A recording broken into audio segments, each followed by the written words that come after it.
Bonjour, bonjour, bonjour, vous allez bien?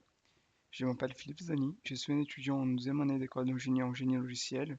Je suis à la recherche d'une alternance. Cette alternance serait dans le domaine de la conception logicielle, en utilisant les technologies Kotlin et Java.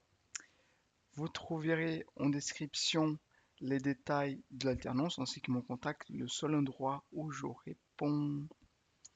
Bon, on va continuer là où nous sommes arrêtés la dernière fois. Mais avant tout, si vous aimez ce genre de vidéo, laissez un commentaire, ça me fait plaisir. Laissez aussi un like si vous en avez envie et aussi s'abonner sur la chaîne. Comme ça, vous serez notifié toujours quand il y aura une nouvelle vidéo. Bon, on va continuer ce qu'on était en train de faire la dernière fois, mais je pense qu'il faudrait quand même que je fasse un petit résumé. Qu'est-ce qu'on a fait la dernière fois?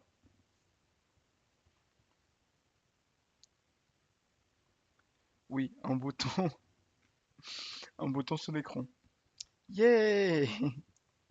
Bon, on va dire la dernière fois, on a encore approfondi nos connaissances sur les tokens JWT pour faire la gestion de sessions. Ce qu'on va continuer, c'est à la fois en apprenant davantage sur le fonctionnement et l'implémentation de ces tokens, et aussi comment les implémenter avec notre cher Kotlin, non, avec notre cher Ktor écrit en Kotlin. On y go? Donc je vais juste ouvrir euh,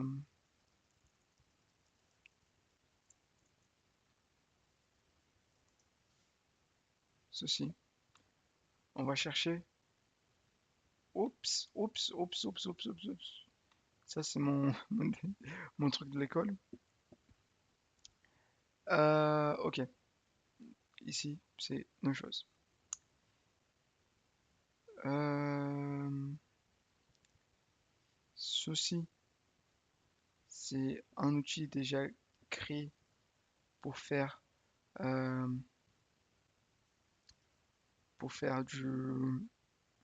la gestion de session, j'imagine. Je suis, je me pose encore des questions sur la nécessité ou si s'il est viable pour le scope du projet. Moi, ça peut être une bonne expérience. Ok, bon, nous attaquons là où nous sommes arrêtés la dernière fois. Yeah, ici, avec ces tutoriels de comment faire ceci.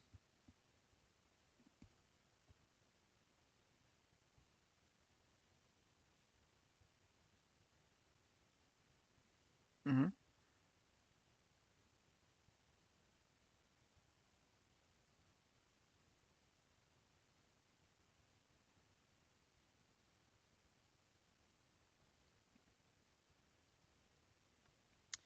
Live data.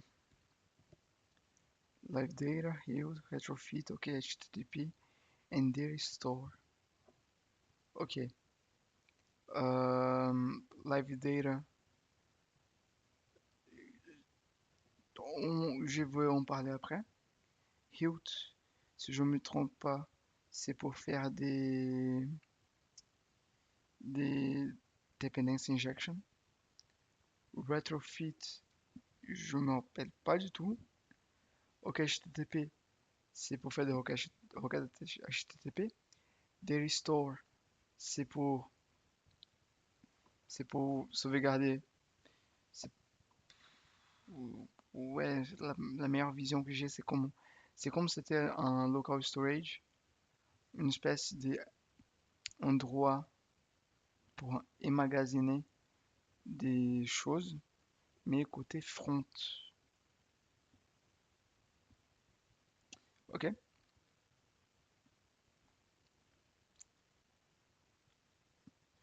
Donc,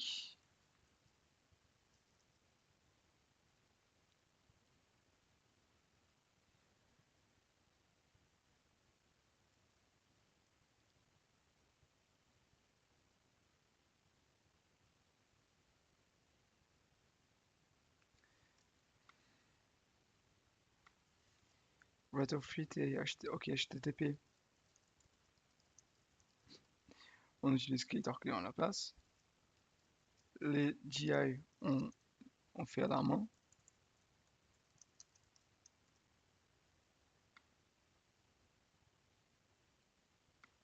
Live data, live data, on, on, en utilisant MVVM.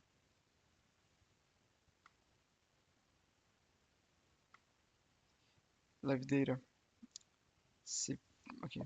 Juste pour ne pas dire de bêtises.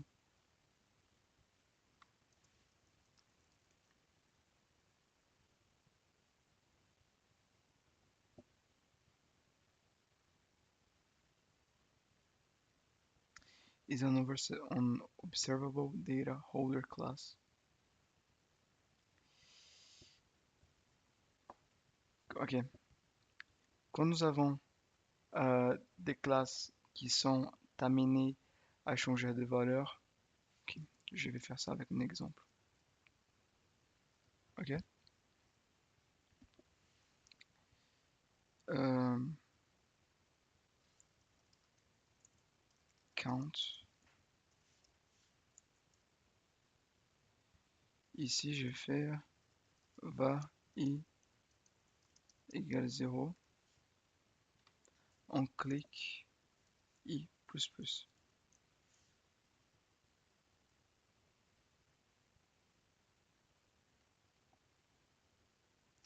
Je vais juste lancer mon application.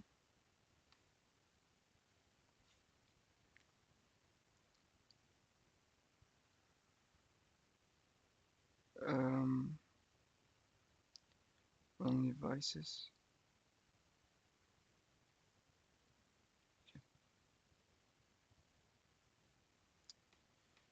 Ok. Quand on clique,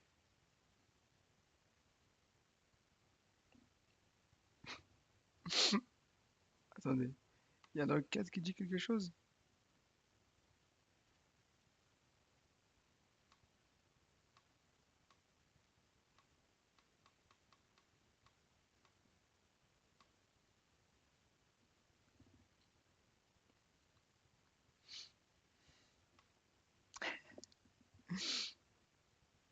Euh,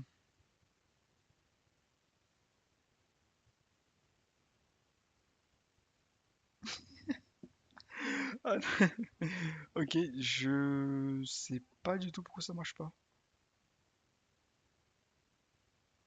Ok, var.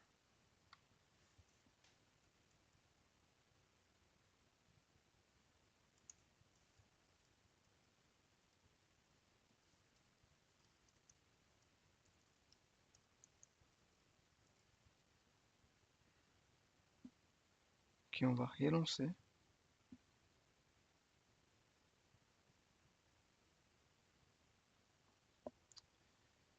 Euh,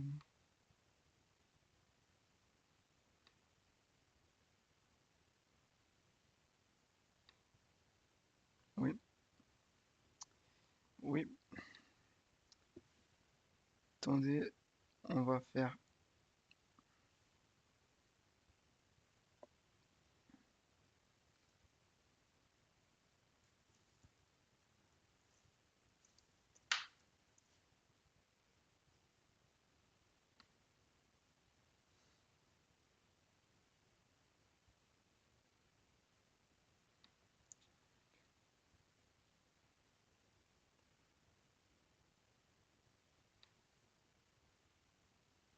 Voilà, 1, voilà, 2, voilà, 3. Ok, ok, je vois pourquoi ça change pas. Vous voulez voir un truc? Ça va changer encore. Pardon, ça va changer. Non, ça va pas changer. Ça va toujours pas changer. Attendez.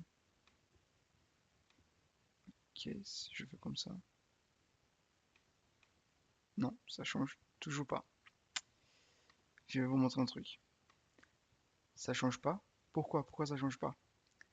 Tout simplement parce que cette valeur-là, elle est pas...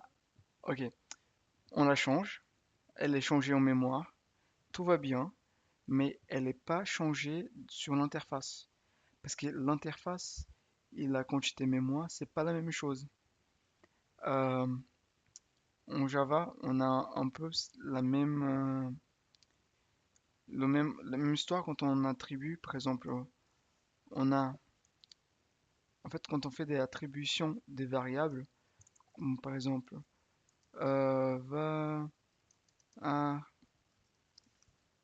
array of,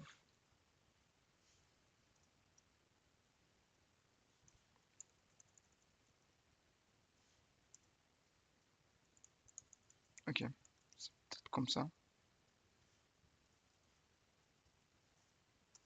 et on fait var, var, je ne sais pas si vous vous rappelez, mais c'est pour des valeurs non muables qu'on ne peut pas réaffecter une deuxième fois. Et du coup, en Java, si on fait ça, et on fait, euh, c'était ceci, c'était append, poche. Ah non, mais c'est un arrêt, oh, vous pouvez m'excuser.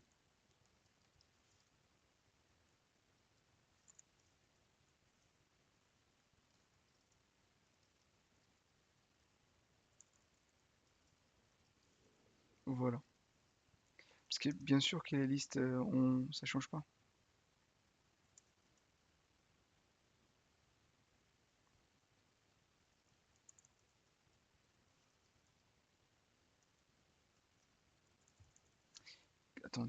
Attendez, attendez une minute. To strings get last indices, last enough. Ok,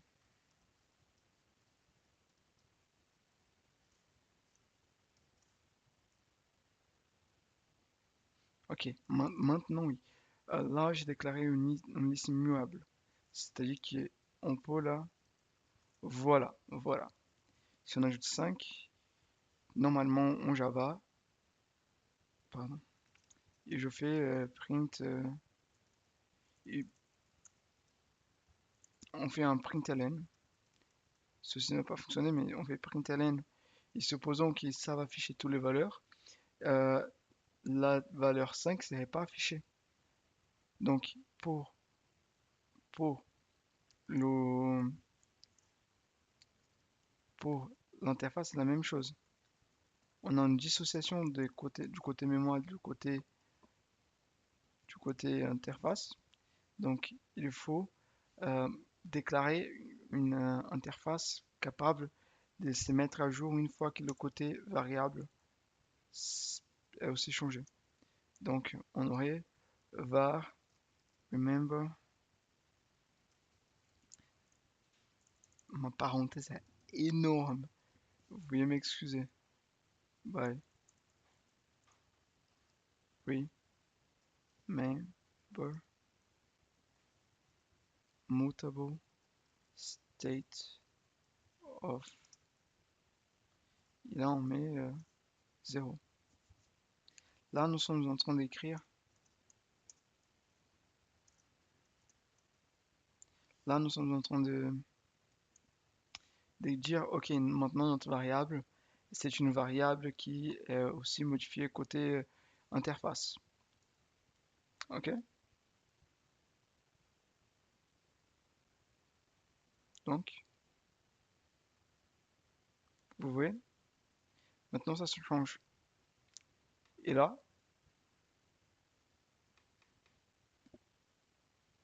voilà. Parce que ça n'a...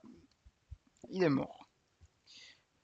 Tout simplement parce que l'application, quand on fait le tournement, je pense que j'ai déjà parlé ici, sûrement je l'ai déjà parlé ici. Quand on fait les changements comme ça, en fait, on va détruire toute l'UI, toute l'interface va être détruite et va être recréée. Ok? Donc, En réalité, là, c'est qu'en train de dire, ok, l'interface est détruite et on revient à la valeur originale, c'est-à-dire 0. Donc, live data, justement, elle est là pour prendre en charge,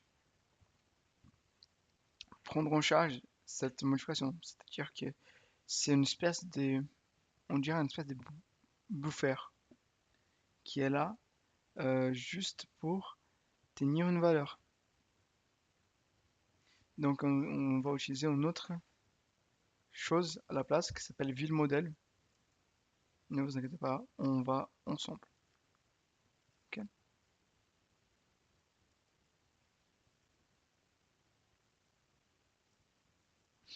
Franchement, je fais une petite. Ok. Euh,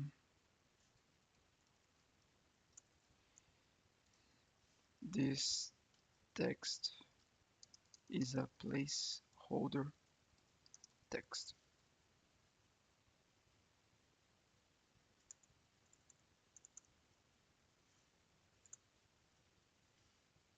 Ok. Bon, on va pas perdre trop de temps. On va aller là où euh,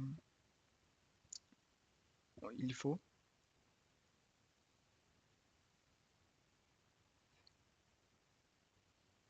Non, pas ici. Pas ici. Plutôt.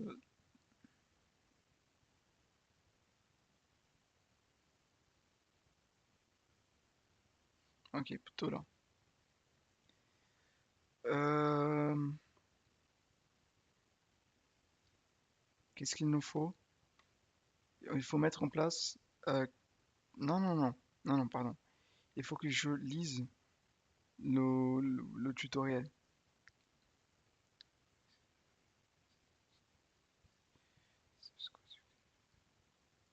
Ok, getting started.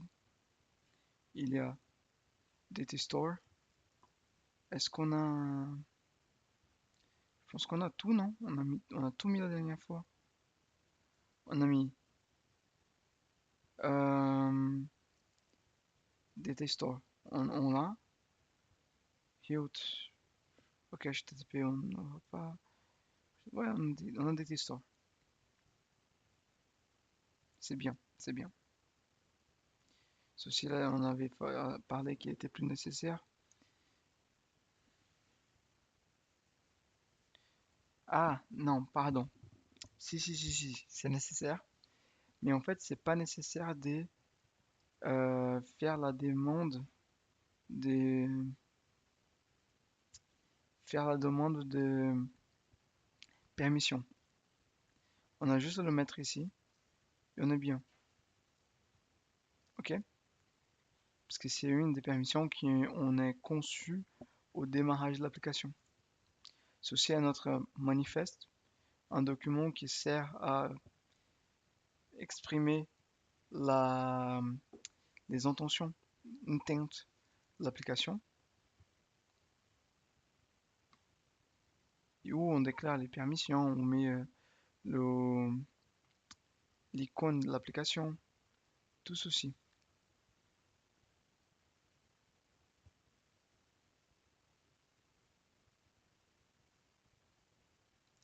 Also, if you want to run it locally, you can follow these instructions. It's very simple. It's very simple REST API. It's a very simple REST API. Token will be refreshed every 30 seconds, and you will have to refresh the old token with a new one. You can get timeout error while testing. It's free tier on render.com. Each has limitations. Please keep trying until you get results successfully. Merci monsieur, c'est vraiment utile. C'est ce que vous avez fait. Donc là, on va initialiser une data class.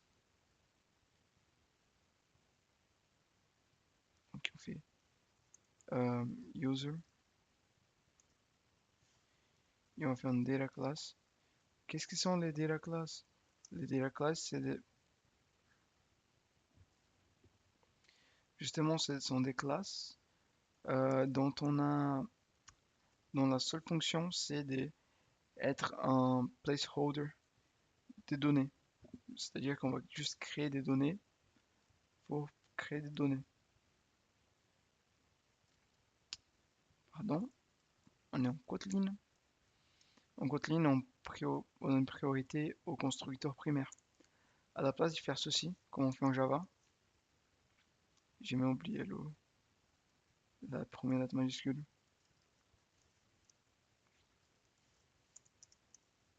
Et on fait notre truc. On peut le faire, mais je pense qu'on fait de d'autres manières, en plus. Mais on donne une priorité à cette formule-là. Val email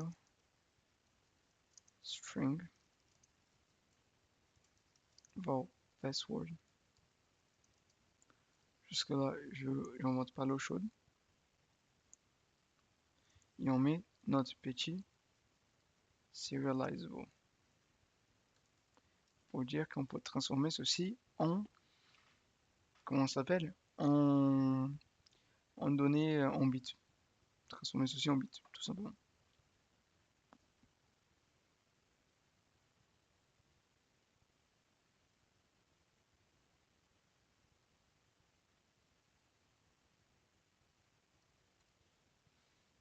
Mhm.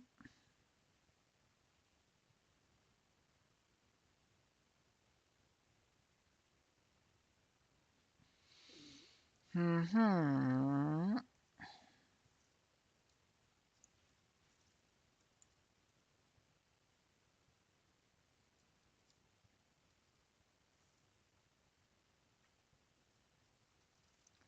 Data class token.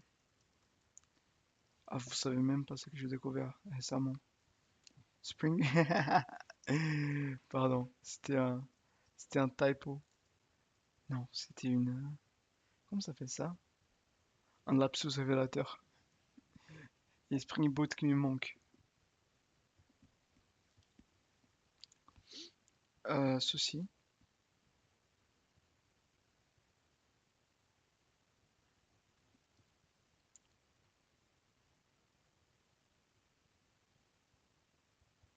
Oups.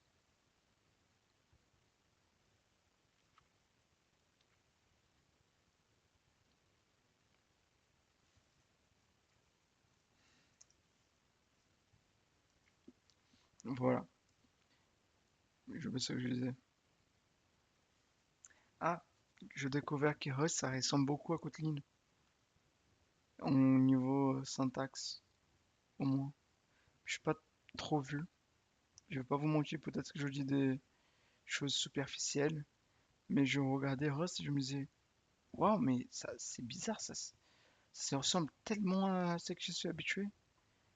Swift aussi, il s'y ressemble beaucoup. Après, ils ont tous les choses qui leur apportent leur différentiel. Mais au moins, j'ai eu cette première impression.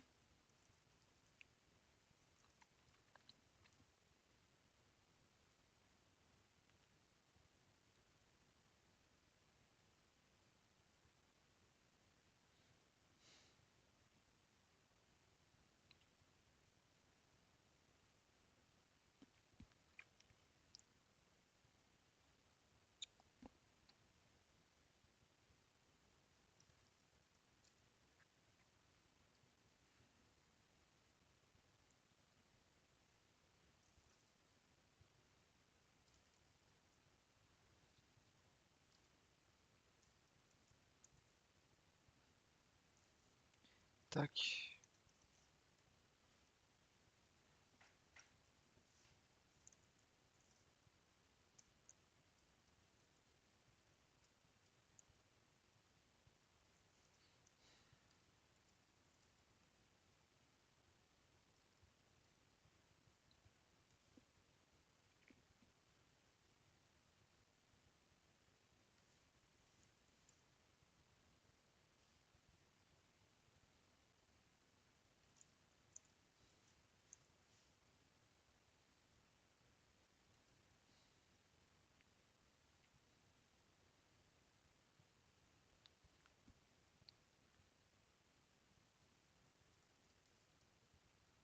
Ok. Euh, response. Response.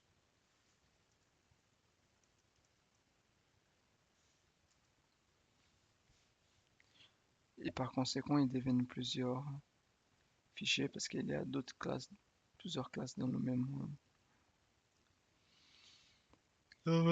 fichier.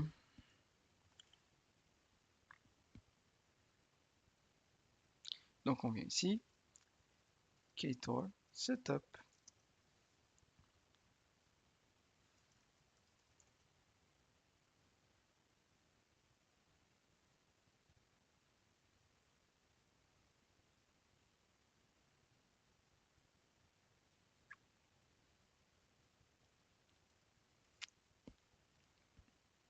Donc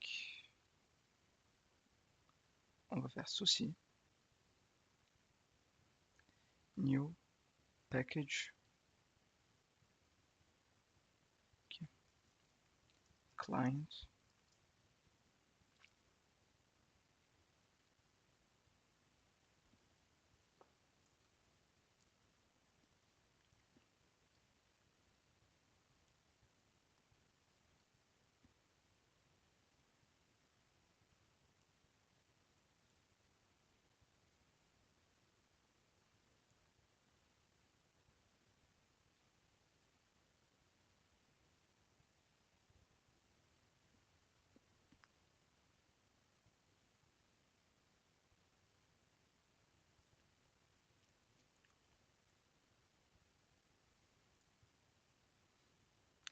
C'est tellement drôle comme il saute. On apprend vite fait et après on fait un Cross Platform Mobile Application.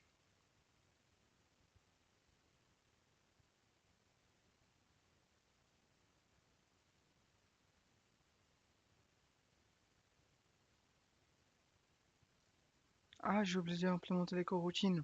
Oh,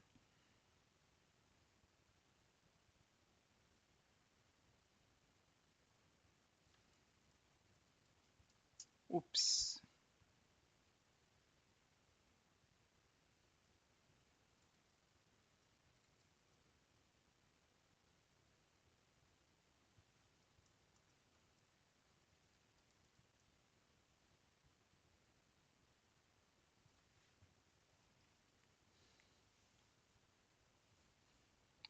pardon, veuillez m'excuser.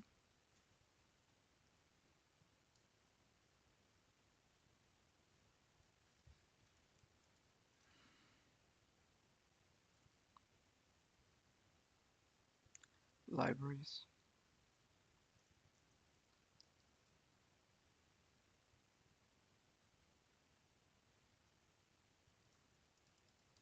Tac, tac, tac, tac.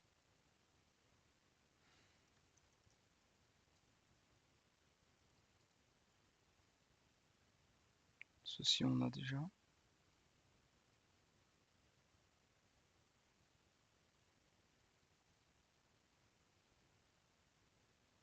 Je pense que ceci on pourra se débarrasser, mais... Non, non, voilà. Voilà lui.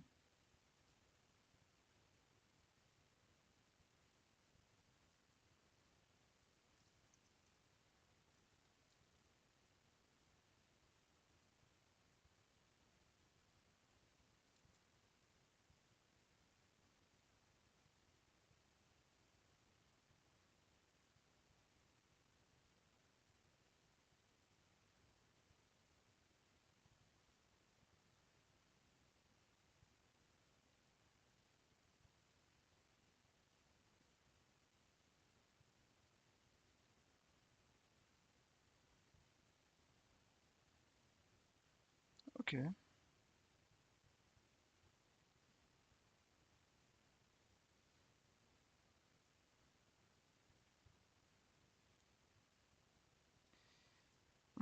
Je me rappelle qu'il y avait une setup Kotlin, Ktor. Bon, pas grave. Non, non, pas grave, pas grave, pas grave.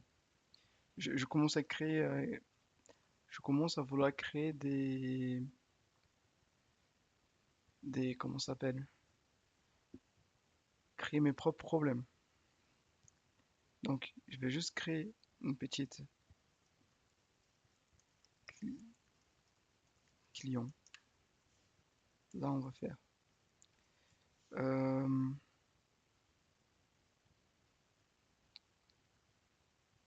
il est où le code du... Il est là.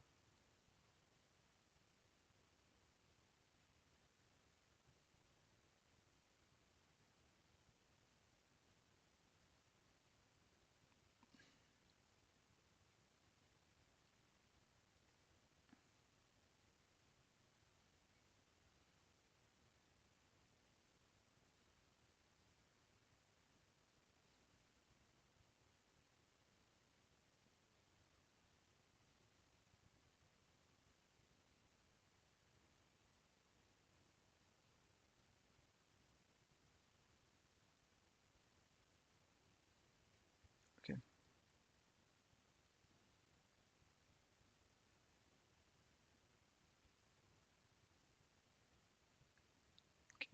Donc, on vient ici.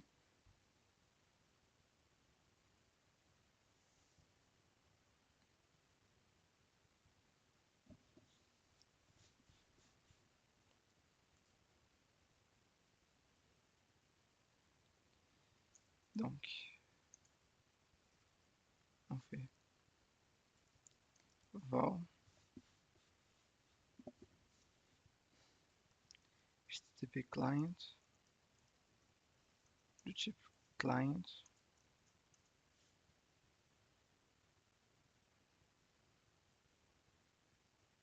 Ah, ah bon? Il en a besoin?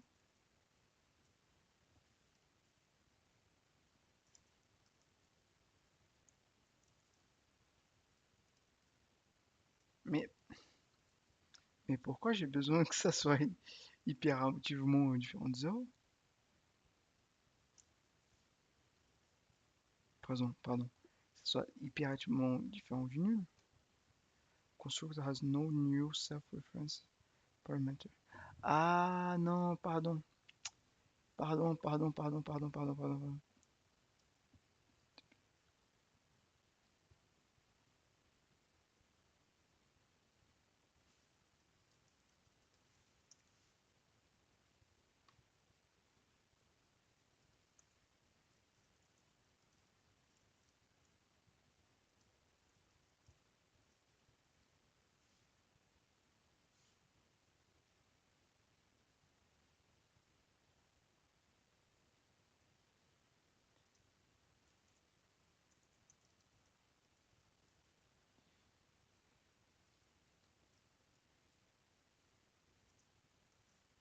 Ok.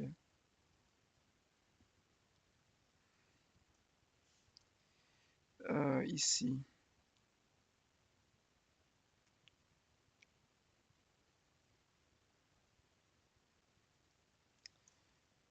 method, non, parce que c'est fun, parce que c'est trop fun.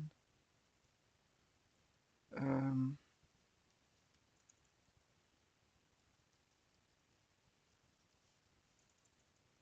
get,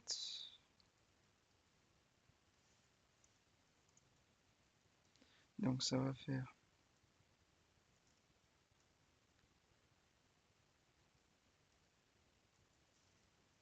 euh, URL string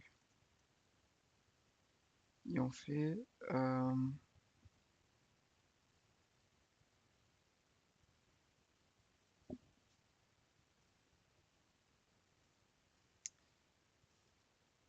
HTTP clients get URL.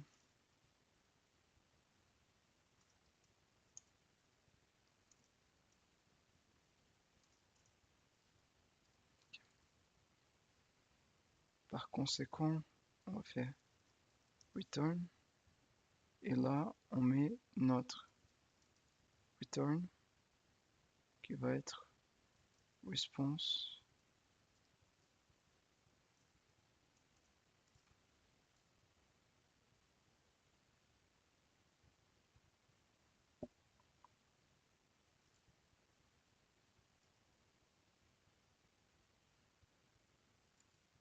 Ok. Donc, on est là, on est bien.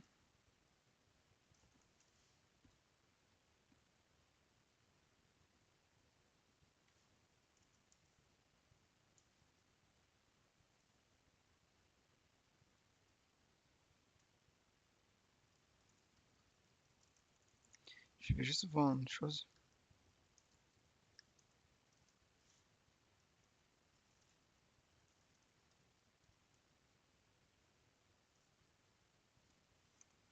Non, c'est bien ce que je me semblais. Si.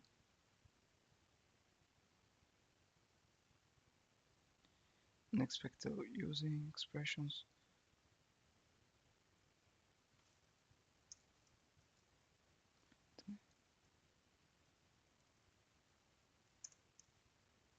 Non, donc je pense.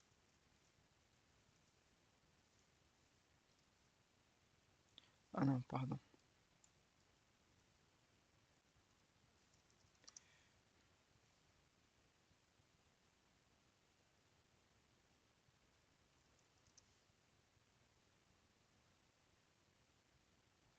Ouais, bon, parfait. Donc, c'est pas comme Java. Parce qu'en fait, en Kotlin est un des premiers langages à vraiment accepter le type nul. Enfin, pas vraiment des premiers à accepter. Je veux m'excuser par ceci. C'est une mise en formation, enfin, une désinformation. Mais ce que je veux dire, c'est que Kotlin était pensé pour, ok, nous avons des valeurs nulles, pas grave, il existe, il représente là le manque de valeur. Alors que Java, au départ, voyait nul vraiment comme une erreur. Ouais, voilà. Donc on va faire try,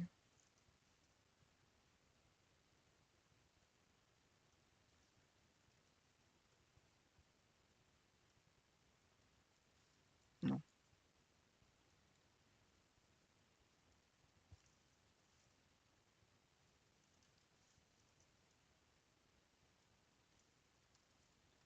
HTTP,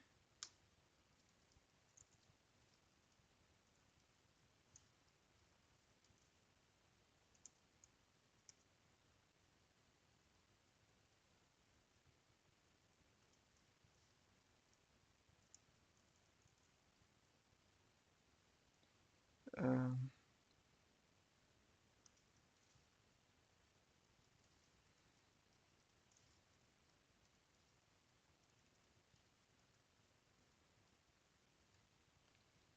il y a un problème ou...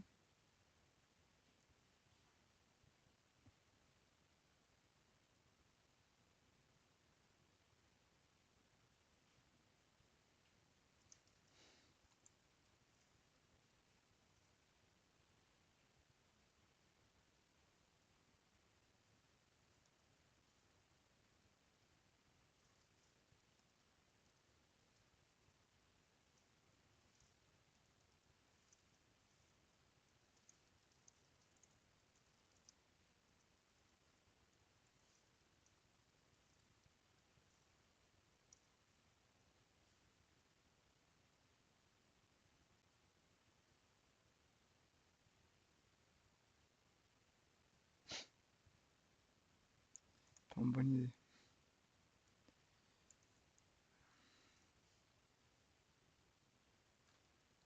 On peut faire... Non mais ça va être un peu la même chose. Si on fait val, response, égale...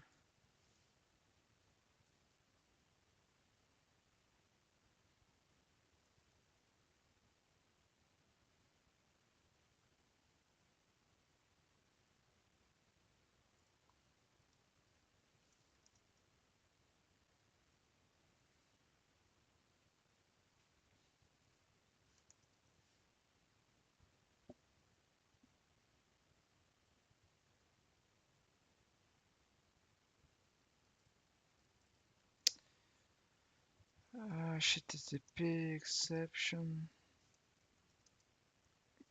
Ktor.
Qu'est-ce que c'est API Response? C'est justement ce que je cherchais avant. C'est une classe. C'est une classe. C'est. Je vais mettre mon portable sur mode silencieux. C'est une classe qui sert justement à euh, fonctionner seulement pour pour les réponses. Ok.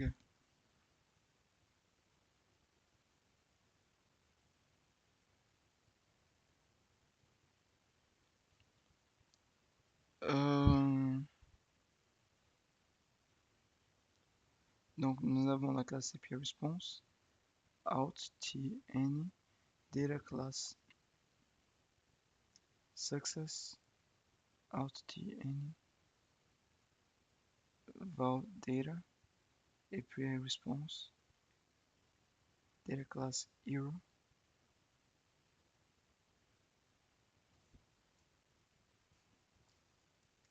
Donc on va créer ceci. API Response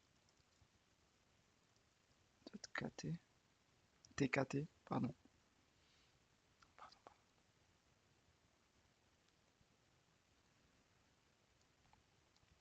Sealed class, c'est un petit peu différent des classes dont on peut seulement instancier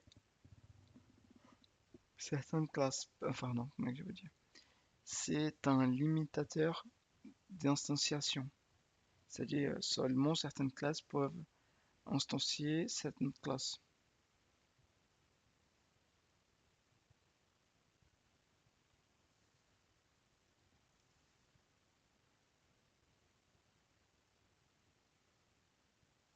Donc on est là.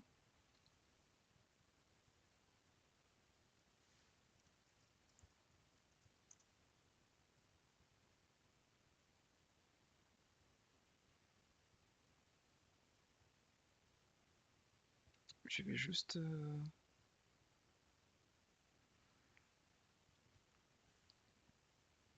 ok. API response t out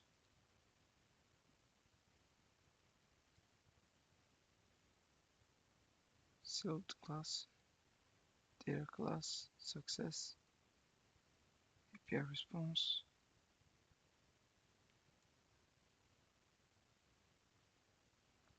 response code int -1.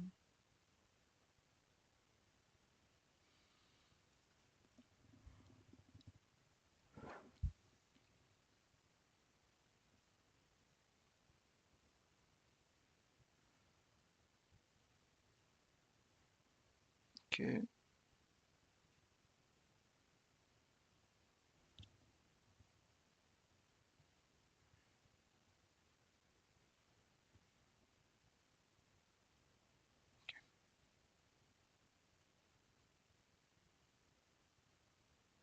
Bon, de ce que je comprends, nous avons un succès. Ok, les tests, c'est les types génériques. Ça veut dire juste qu'on va passer quelque chose. Ça aurait pu être API response, on en a voté, et ici on met une valeur concrète, c'est-à-dire un entier, un string, ce genre de choses. C'est juste pour pouvoir faire face au fait qu'on peut utiliser, laisser cette interface, non, pas l'interface, cette classe, la plus euh, succincte possible. Pas succincte, générique. Dans le sens du générique ici. Voilà, ça peut être n'importe quel type. Euh, success.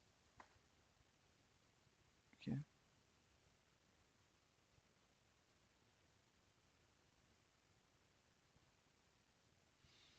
Ici, on dit déjà qu'il va hériter de la classe. Si c'était pas le cas, on devrait faire comme ça. On va dire que je vais encore hériter cette classe. Donc, ça va être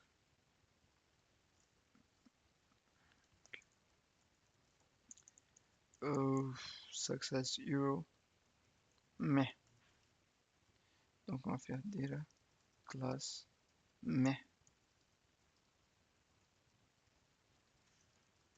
t. Oui,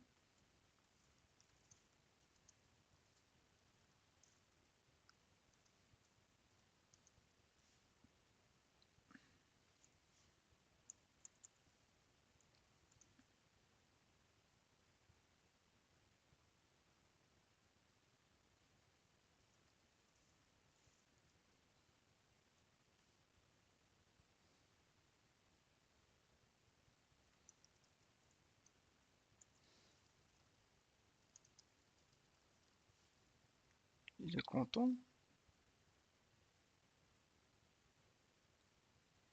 Expecting top level declaration. Qu'est-ce qu'il veut dire par là? Ok. Et là, on met le nom de la classe. Donc, normalement, il aura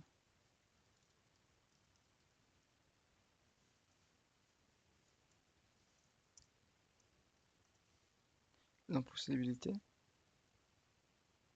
Ça attend toujours. Oula, 11 erreurs. Ah, tout ceci venant de la même classe. Donc, on va juste checker la documentation de ces autres classes.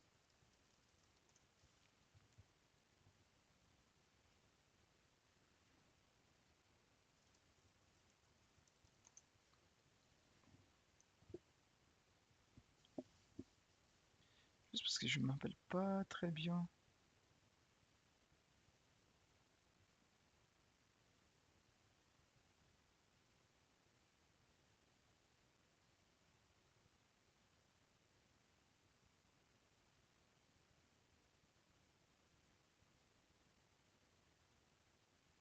Ok,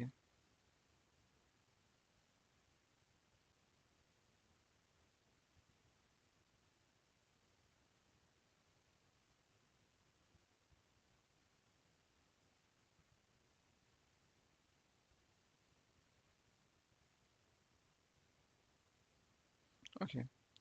Tant qu'on est dans le module, c'est bon. C'est ça que si je comprends bien. Euh, ok,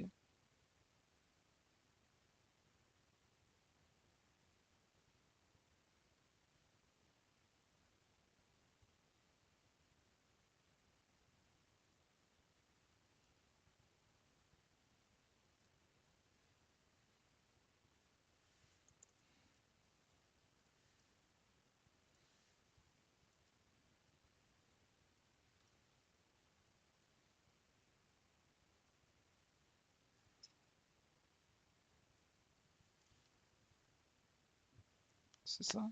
Non. Euh, hmm,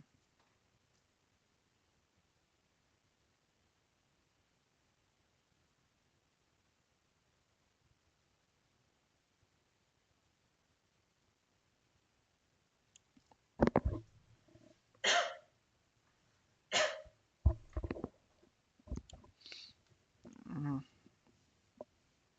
ok,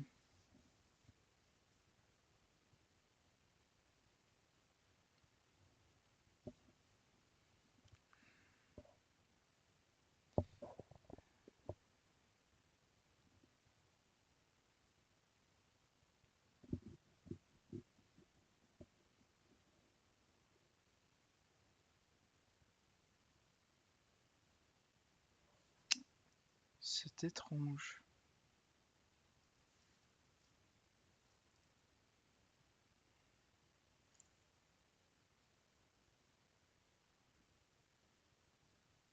Ok.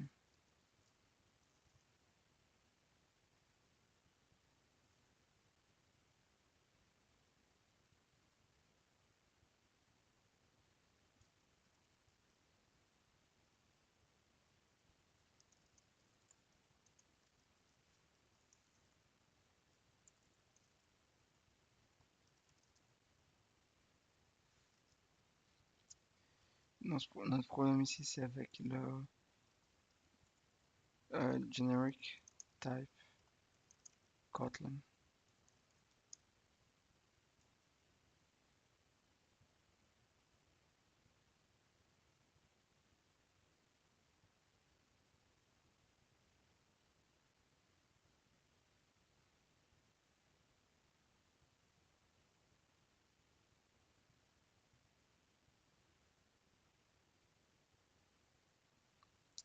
Variance. One of the trickiest aspects of Java's type system in the wildcard types. See Java Generics FAQ. Kotlin doesn't have these. Instead, Kotlin has declarations, set variance, and type projection. Let's think about why Java needs these mysterious wildcards. First, generics types in Java are invariant, meaning that list string is not a subtitle of list object. If list were not invariant, it would have been no better than Java's array, as the following code would have compiled, compiled, but caused exception to runtime. Mhm.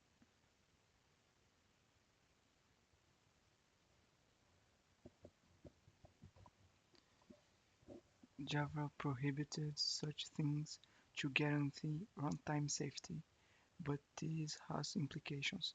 For example, consider the add-all methods from collection interface.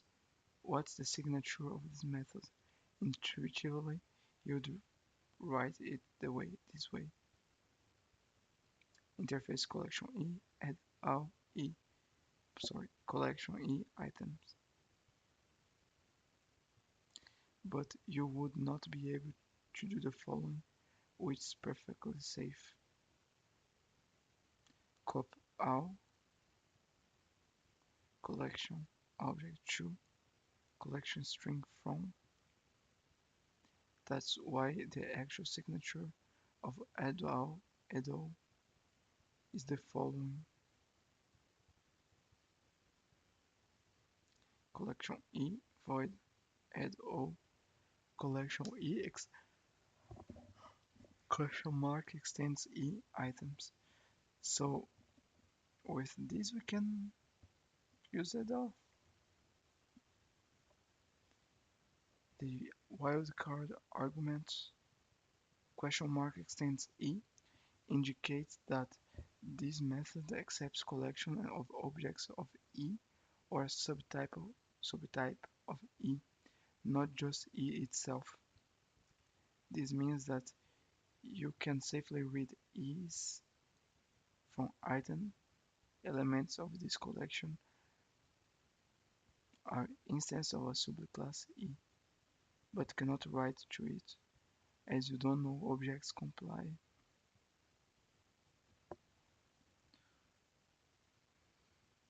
Desired behavior. Collection string is a subtype of collection question mark extends object. In other words, the wildcard with an extends bound upper bound makes the type covariant. Mhm. Donc ça peut, si un élément, ça peut être une liste, un array, quelque chose qui c'est une collection, et ça peut être aussi une chose qui c'est une collection de type quelconque, c'est-à-dire string, int, float, machin, voilà.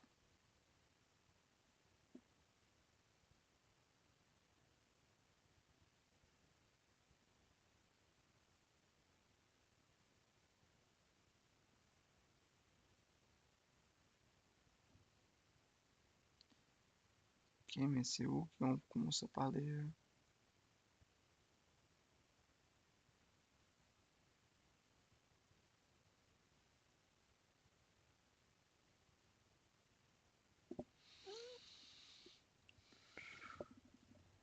Pardon.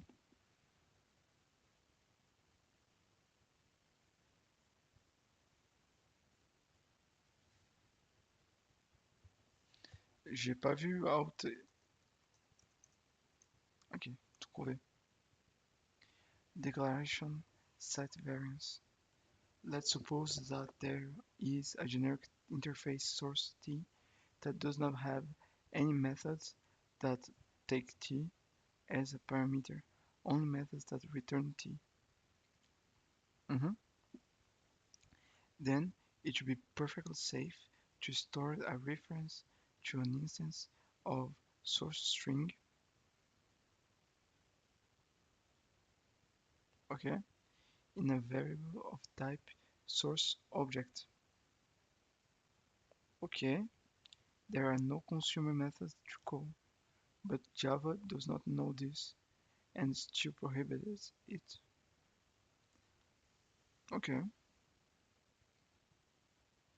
to fix this, you should declare objects of type source. Question mark extends the object. Doing so is meaningless because you can call all the same methods on such variable before, so there is no value added by more complex type, but the compiler does know that. In Kotlin, there is a way to explain this sort of thing to the compiler. This is called declaration set variance.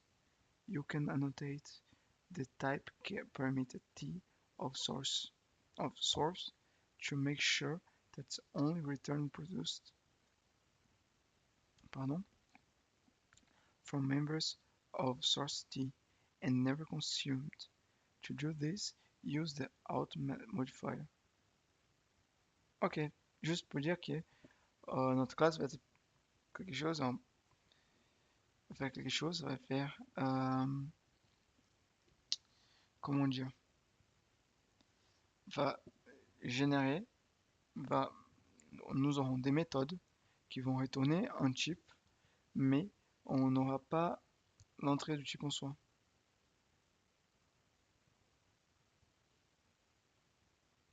Voilà. String source string. Ah ok, j'ai compris pourquoi il me laisse pas. Parce qu'il attend un type concret. Voilà.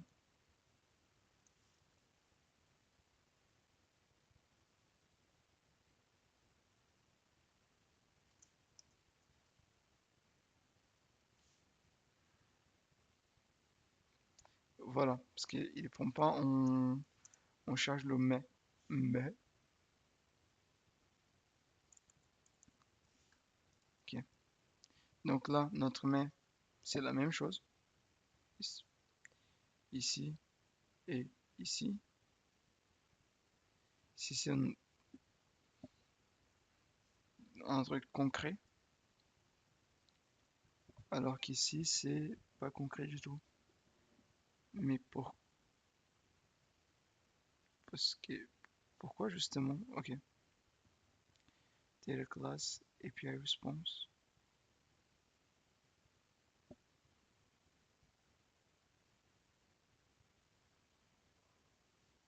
Mhm.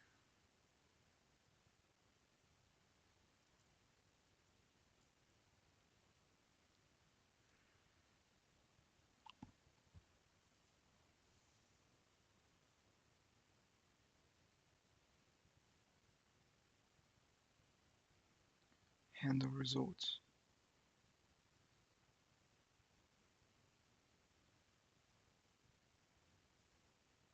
Ok, ok. Maintenant, on va comprendre pourquoi il y a des classes dans des classes. Je pense que c'est peut-être justement pour maintenir le typage T. Par exemple, on pourrait mettre data class mais de type euh,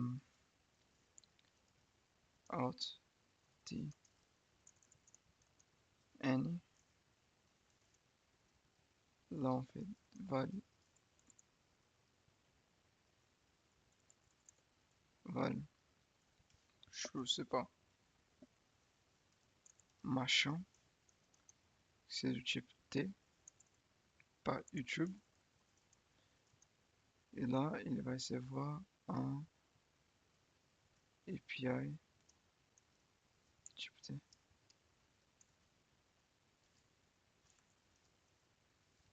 Ok.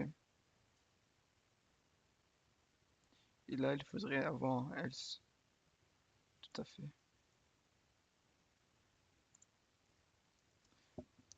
Beaucoup on diront.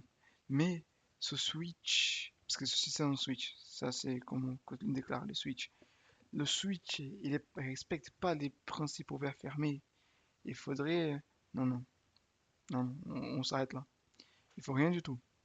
Tout va bien, tout va bien. Ok. Operator, compare to type projections.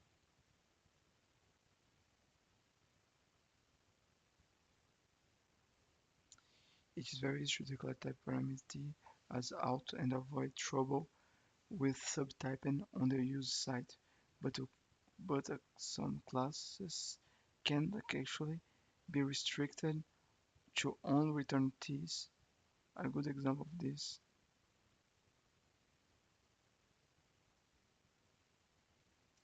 This class is called. Ok, ça c'est pas un problème pour maintenant. Maintenant, euh,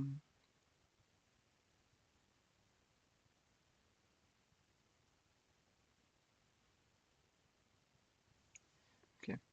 Maintenant, c'est savoir pourquoi il y a une sealed class inside a sealed class. Conversion library API contains euro classes to let the library users handle euros that it can throw if the hierarchy of such euro classes includes interfaces or abstract classes visible in the public API, then nothing prevents other developers from implementing or extending them in the client code. Since the library does not know about euros declared outside of it, it can treat them consistently with its own classes. However, with a sealed class hierarchy of euro classes, library authors can be sure that they know all the possible euro types and that other euro type cannot appear later. Mhm. Ok. Ah.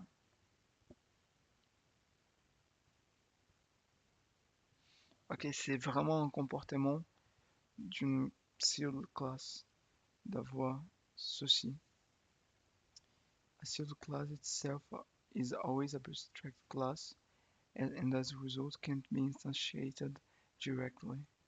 However, actually, no, say however, it, it may contain or inherit constructors.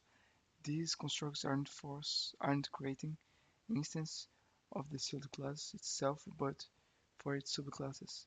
Consider the following example with a sealed class called Euro and its several subclasses, which we instantiate.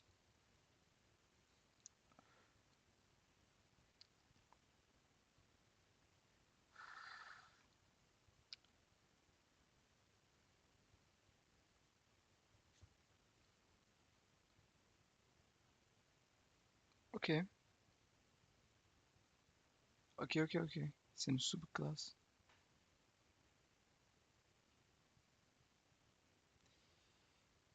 C'est une subclasse.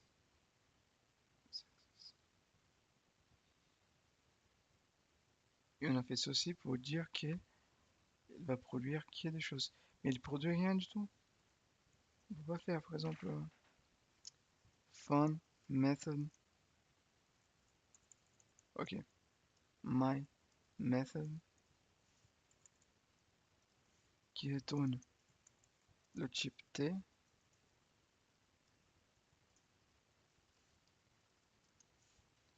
On va dire qu'il est soit un type T, any, va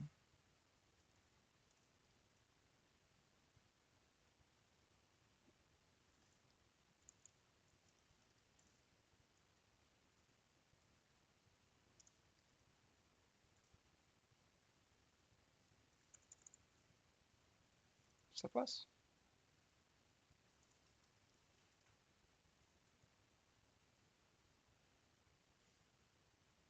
Ok. Est-ce qu'on doit faire ça?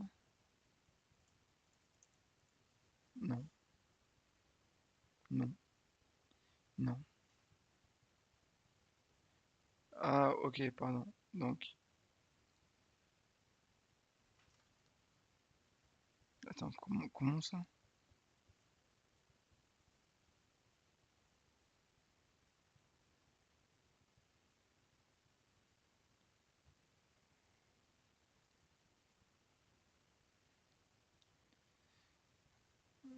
Ah, attendez, attendez, attendez. Donc, donc, c'est le chip.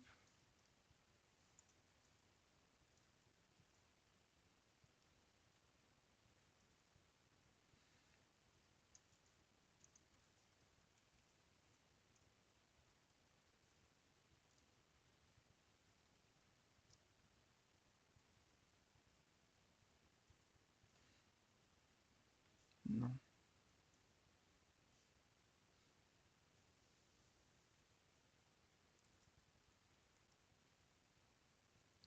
Parce qu'en fait, il rentre. On pouvait juste faire success.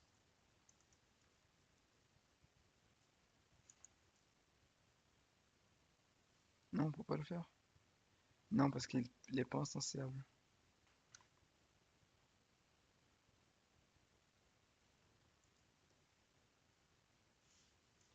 Attends, data, c'est comment? Data, c'est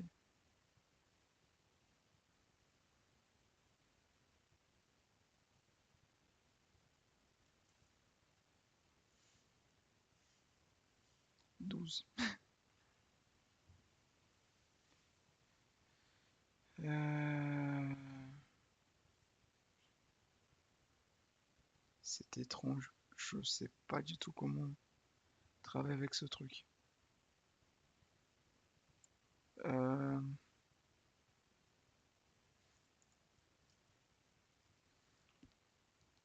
Ça marche, c'est cool et tout, mais comment, justement, comment on ajoute une méthode à ça?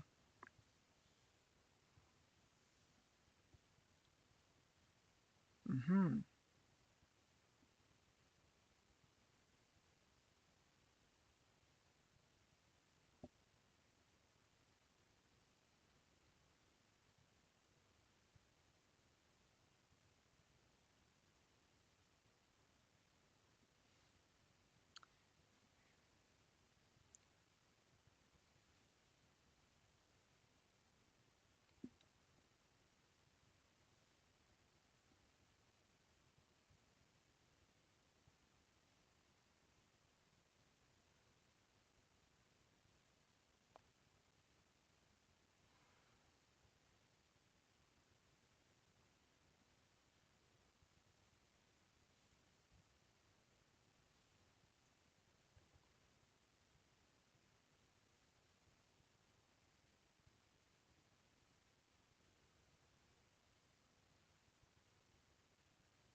Mhm.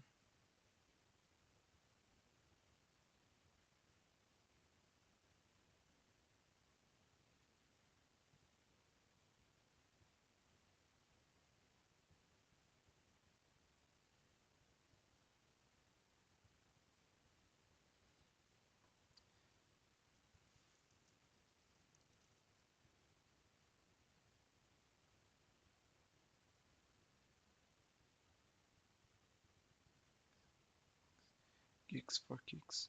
Geeks for kicks. Geeks for geeks. Mhm.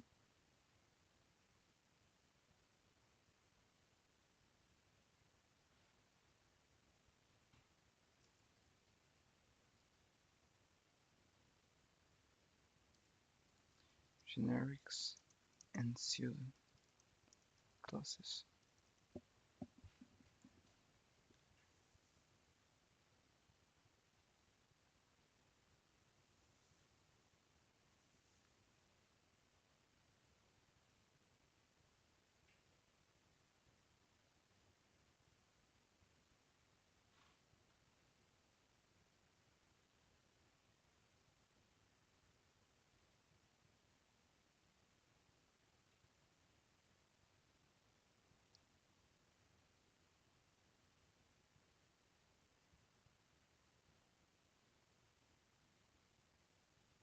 Mhm.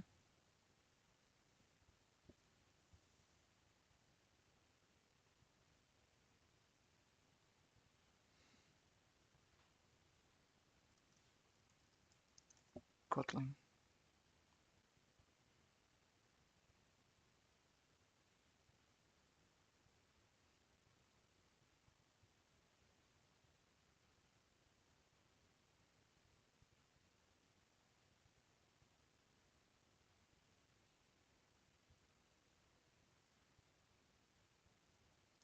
Il y a même mon coloc qui commençait à parler au téléphone, je pensais que ça on s'entendait. Non. Vive mon casque.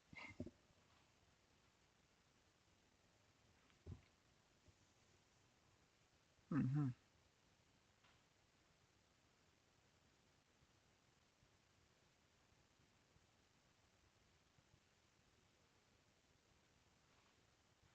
Ok,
ok.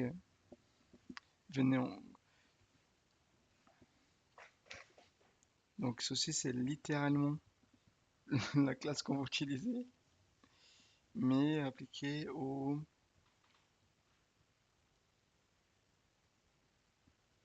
au type user data. Data object, user not found, data class error, API response. Ok,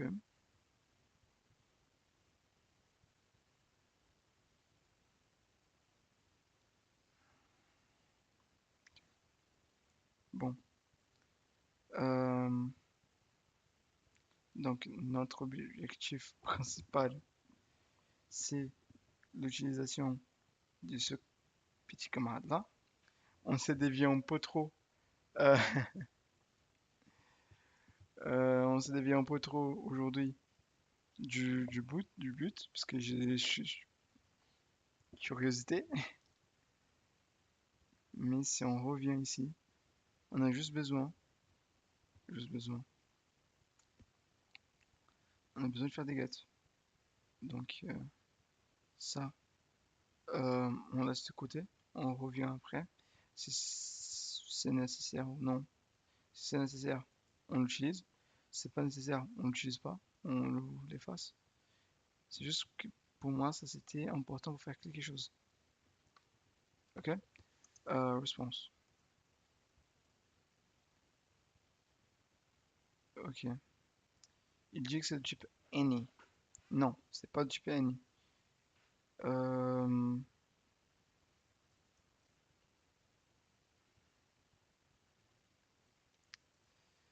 euh, Ktor, HTTP request.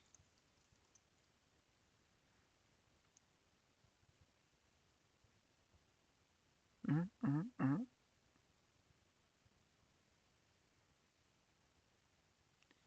Response, HTTP response, client request. Oui, on peut faire ça. On peut très bien faire ça. Ah, parfait. J'ai aucun problème. Mais c'est la, c'est la méthode où on en trouve en erreur. C'est-à-dire qu'il y a du backend, on annule. On annule.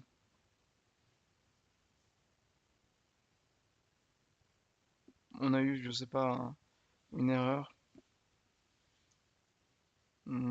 500, par exemple. Internal server, I don't know.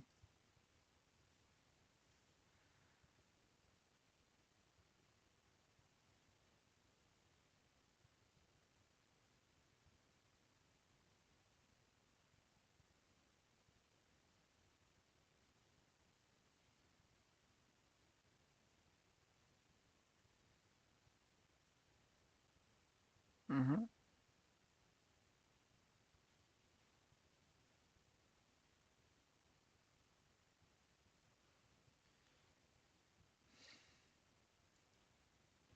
On peut juste utiliser get, hein. Ok.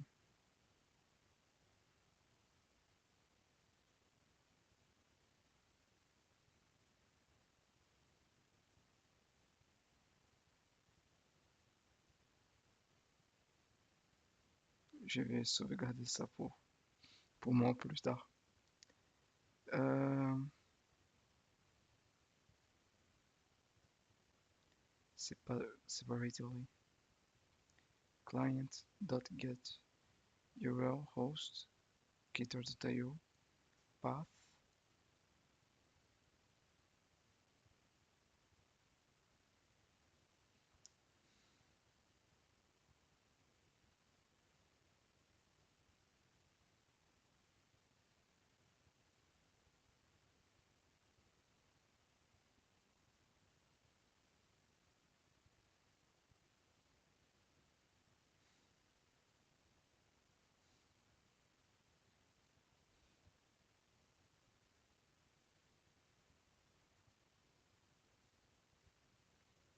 path segments.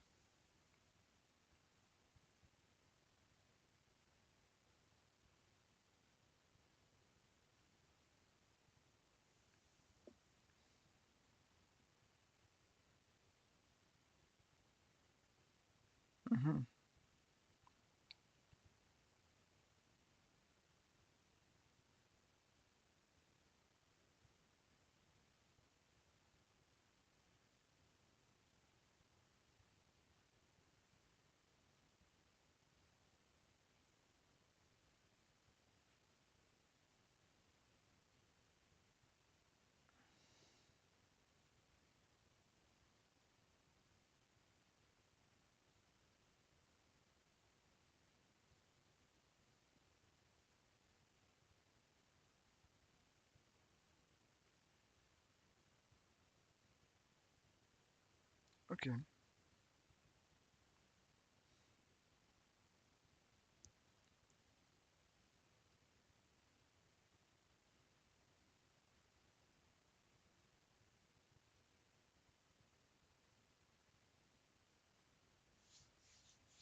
Ok, ok. On a trouvé quelque chose de très important.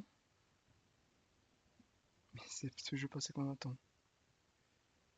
Euh, on a besoin de ça. Donc on va faire.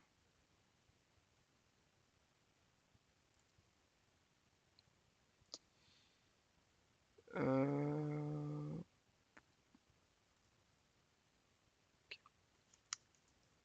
passe comme ça. Fin. login, string, path, string. Du coup, on fait un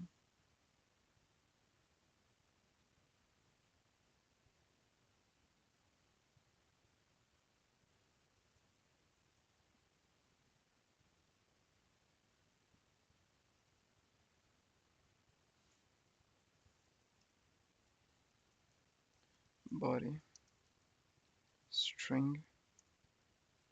Donc, on va faire return, euh, HTTP client, client, get. On peut mettre path.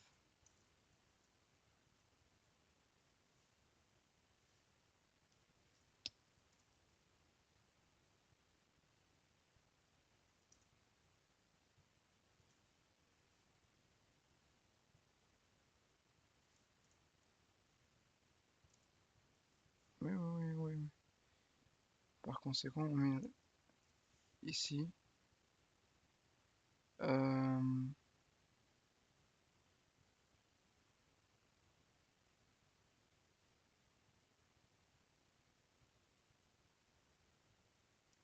parameters.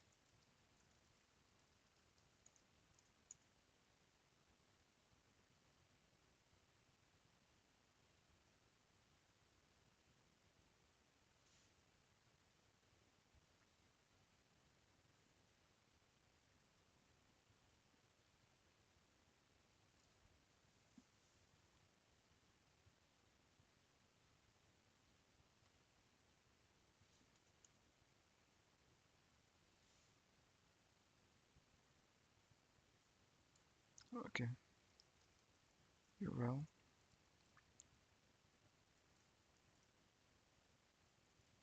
parameters, append. Et on pourrait dire body, body.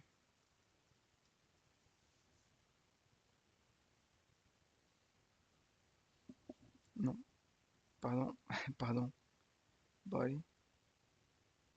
Ici, on met auth. Si on met auth.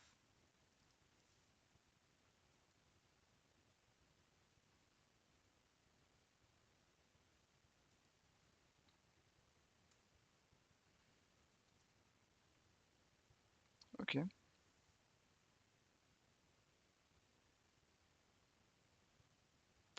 Ah ouais, c'est du post en plus. Attendez.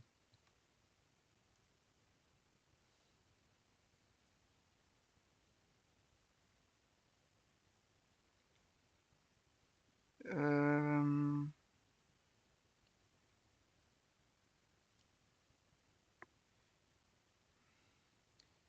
du coup, en fait, là,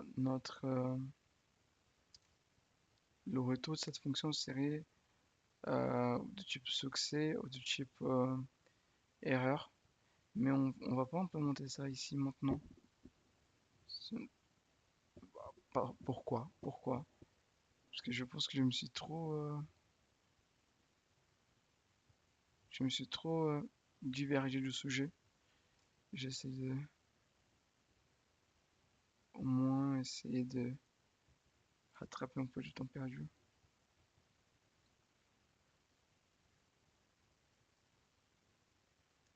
Ok. Du coup, on va faire. C'est pas un get, c'est un post.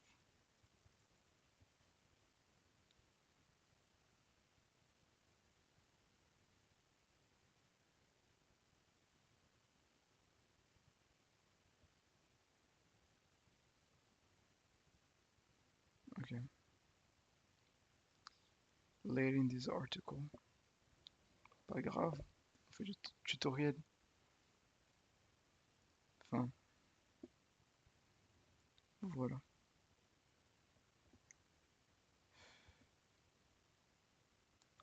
Auth, auth, response.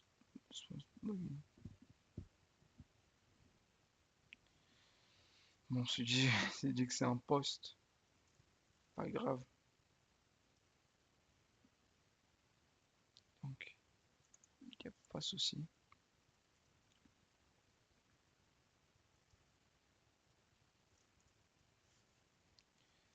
Euh, là, post, body, request body, body.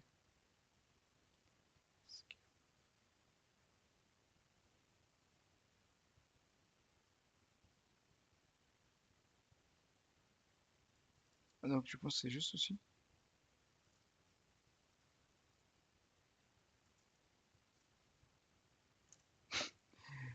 Mais,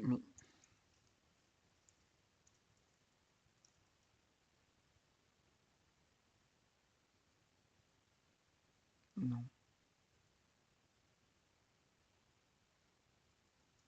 Body type,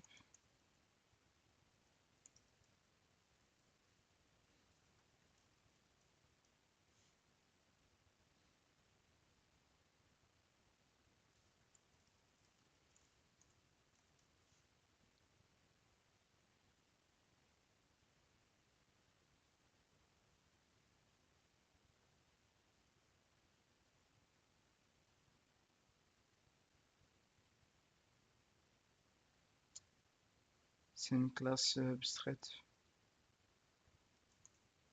Companion object, ça veut dire classe abstraite en gros. Grosso modo, on peut faire ça. HTTP, HTTP,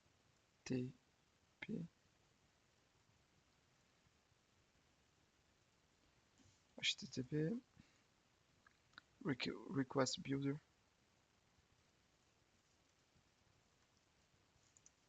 et on peut faire set, on m'a menti, hein. Class, companion, properties, body,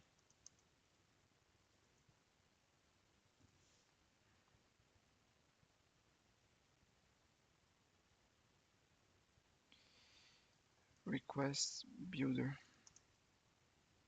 Kotlin.